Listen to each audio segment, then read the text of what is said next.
sais ce que j'ai entendu? Maurice, il trompe sa femme. Mais non, je te crois pas. Si, si, si, si. Tu sais que moi j'ai entendu que Francis, il a volé dans la caisse. Tu sais, là où il travaille. Bah ouais, il a volé. Mais non, un monde de fous, hein. On vit dans un monde de fous, hein.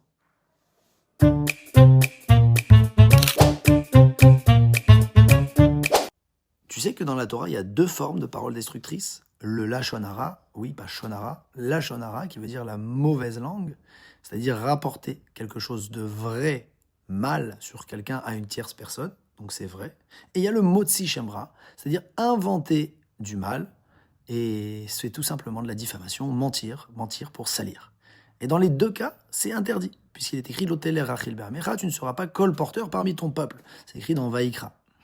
Et donc le lachon hara fait du mal, il cause énormément de mal. Mais le motzi shemra, waouh, c'est une bombe à retardement, c'est une bombe sociale et spirituelle qui est envoyée. Et donc c'est une catastrophe pour celui qui le dit, bien sûr, mais c'est aussi une catastrophe pour celui qui écoute. Eh bien oui, lorsque quelqu'un vient te rapporter quelque chose sur quelqu'un, au lieu de l'écouter, tu dois lui dire stop, attends, tu es en train de faire du lachon hara. Si tu fais du lachon hara, tu me rapportes quelque chose de mal sur quelqu'un. Est-ce que c'est utile? Non. Alors tu n'es pas digne d'être écouté. Donc si tu écoutes, tu deviens complice du péché en quelque sorte.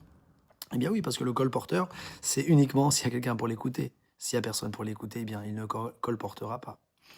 Et donc pour se faire pardonner, le lachon hara, puisque c'est vrai, eh bien on demandera pardon à la personne dont on a parlé.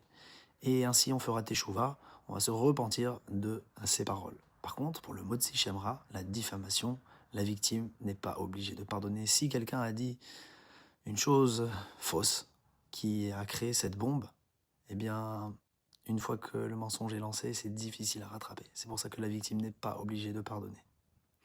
Alors, avant de parler, ou avant d'écouter, ou même de rester en silence, posons-nous la question, est-ce que la parole qu'on dit ou qu'on écoute construit ou bien détruit?